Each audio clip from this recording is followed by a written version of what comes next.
Olá, sejam bem-vindos a mais um Book Talk. Eu achei que eu ia demorar bem mais para gravar um Book Talk e, surpreendentemente, eu terminei de ler um livro com pouco tempo, entre aspas, né? Porque eu acho que o FT eu postei mês passado. Mas, enfim, hoje iremos falar sobre O Encanto dos Corvos. Eu esqueci a escritora, mas é Margarete alguma coisa, se eu não me engano. Vou botar aqui. A capa tá aqui, ou não, depende do que eu vou fazer na edição. Mas, enfim, O Encanto dos Corvos, ele se passa em um mundo onde, no reino excêntrico, que é onde a Isobel mora. A Isobel é a nossa protagonista, e ela trabalha no ofício. O ofício dela é a pintura. Então, ela vende as pinturas para as fadas em troca de feitiços, encantos para a sua casa. Por exemplo, por exemplo, tem um encanto onde as galinhas dela produzem 5 ovos por semana. Então, esses quadros que ela vende para as fadas em troca do encanto delas. Esse livro me lembrou bastante a trilogia das 13 Tesouros, porque tanto pelo fato deles... Eu gosto muito desses livros que falam da temática das fadas, elas não serem umas criaturas boazinhas, que elas são criaturas malvadas. Então, nesse quesito do encanto, do pagamento das pinturas dela, ela tem que pedir o encanto de uma forma que as fadas não consigam passar a perna nela, porque as fadas estarão o tempo todo tentando fazer com que ela caia e peça um encanto ruim. Por exemplo, sua galinha vai botar 5 ovos por semana, mas depois disso ela vai morrer. É um exemplo, eu não sei se seria assim, mas entenderam? É de uma forma que as fadas vão fazer ela tentar cair no encanto ruim e esse encanto vai prejudicar ela. Voltando, ela é uma grande pintora do ofício dela, ela é muito conhecida e ela sempre faz as pinturas. E aí um dia, um dos clientes que mais pintava com ela, um dos clientes super importantes dela, aparece e fala: aqui, ó, vai vir o príncipe do outono, que tinha sumido, desapareceu por eras, e aí, ó, o príncipe do outono vai vir aqui para pintar com você. Aí ela fica: meu Deus do céu, o que é isso? Porque, né, depois da pessoa ter sumido por eras, por séculos, aparecer do nada e pintar lá com ela é um negócio. Ela já fica nervosa. E aí, eu acho que essa parte não é muito importante, mas ela vai lá atrás da tinta dela, aí ela, nesse lugar que ela compra tinta, ela tem um carinha que vende tinta que ele quer ser pintor também, ele quer praticar o ofício. Só que ela fala de um jeito assim: não posso deixar essa pessoa fazer assim, porque tentando, assim, evitar que a pessoa entre nesse mundo, porque o ofício é perigoso para os humanos, porque eles vão tentar, é exatamente o que eu falei, eles vão tentar prejudicar ele. E ela não quer que esse colega dela seja prejudicado, enfim. Ela volta e aí, no meio do caminho, ela encontra uma fera fada que é extremamente perigosa para os humanos, né? Se é perigosa para as fadas, para as fadas, quem dirá para os humanos? E aí um carinha lá aparece e salva ela e ela fica: o que você tá fazendo? Meu Deus! Porque ela fica com muito medo de morrer, porque aí ela deixaria a tia dela já perdeu alguém, né? Perdeu a mãe dela, que foi morta, os pais dela, que foram mortos exatamente por uma fera. Oxe! E aí ela fica pensando: nossa, meu Deus, minha tia vai perder mais uma pessoa, porque os pais dela já foram mortos exatamente por uma fera fada, que aí ela fica pensando: nossa, ela vai perder mais uma pessoa. Mas aí ele salva ela e no dia seguinte, porque o carinha que falou com ela que o príncipe do outono ia aparecer lá, no dia seguinte, esse príncipe do outono, ela descobre que é a mesma pessoa que salvou ela no coisa. Eu não lembro se ela descobriu isso ou se logo no... Desculpe, mas eu esqueço que eu leio de vez em quando. E eu tô sem roteiro, né?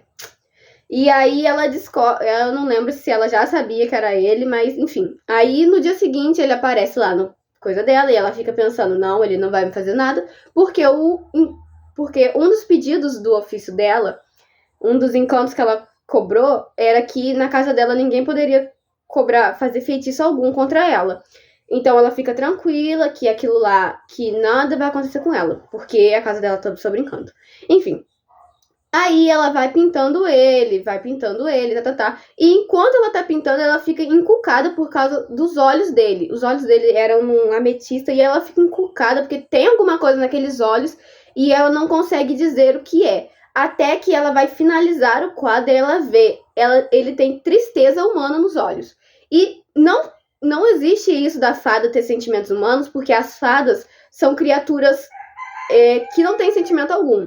Elas não sentem amor, não sentem ódio, não sentem nada. Então, ver tristeza naquele olhar daquela fada deixa ela extremamente encucada. E ela pinta aquilo.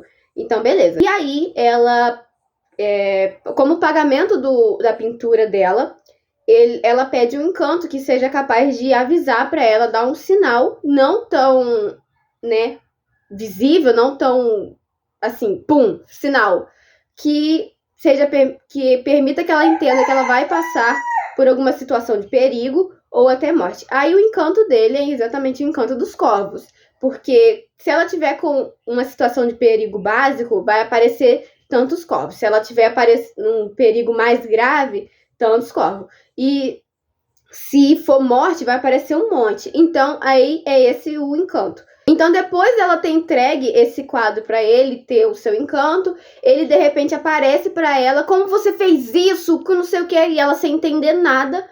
E como você foi capaz de fazer isso? Eu posso ser deposto no meu posto de príncipe, que não sei o que, não sei o que. Aí ela descobre que, como ela pintou a tristeza humana que ela viu nos olhos dele, ele foi como se ele tivesse uma fraqueza no reino dele. O quadro tá lá no reino dele. E foi como se ele tivesse uma fraqueza por causa dessa tristeza humana que ela captou no desenho dele. E ela falou: não, foi exatamente, eu vi você, eu te desenhei assim. E ele: não, isso não pode, você vai ser julgada. Então ele pega a Isobel e vai levar, e faz assim para levar ela até o reino dele. Então eu não vou falar mais nada, porque se eu falar, eu vou dar spoilers e ninguém quer ler livro com spoilers. É uma escrita muito boa, eu gostei muito da ambientação, dos personagens. Eu gostei de muito. E o final, você vai lendo, você vai falando: o quê?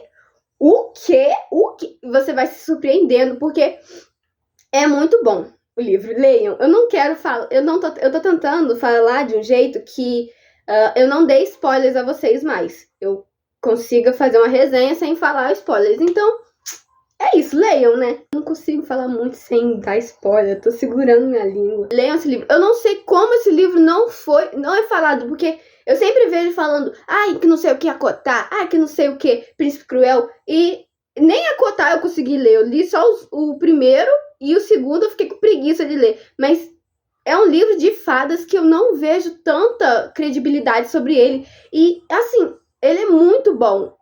Leiam O Encanto dos Corvos, porque ele é muito bom e ele é um livro único, então você não precisa ficar lendo uma coletânea. Mas eu descobri ele por exatamente pesquisando uma referência de fadas, de livro de fadas, porque eu não queria só ler Acotar, não queria só ler Príncipe Cruel, embora eles sejam bons. Príncipe Cruel é melhor um pouquinho, né, porque Acotar eu não terminei. Mas enfim, é um livro muito bom e eu acho que ele deveria ter muito mais espaço na comunidade BookTok, Book, essas coisas tudo, e do que ele tem, porque eu nunca vi ninguém falando sobre ele. Mentira, eu vi uma pessoa até pouco tempo atrás falando, mas só de uma comunidade inteira. Eu acho que ele merecia muito mais crédito. Enfim, tá acabando o tempo que eu posso gravar no meu celular, porque meu celular tá sem espaço. Enfim, eu espero que vocês tenham gostado e até o próximo BookTok. Beijos. Eu provavelmente vou demorar mais um pouquinho pra fazer mais outro BookTok. Eu vou tentar fazer um roteiro que eu não fale pra vocês e não fique perdida. Mas provavelmente vou demorar mais um pouquinho, porque eu tô tentando ler o meu próprio livro e entenderam, né? Se eu enrolo pra ler um livro que não é meu, quem dirá o que é meu. Mas enfim, até a próxima. Beijinhos.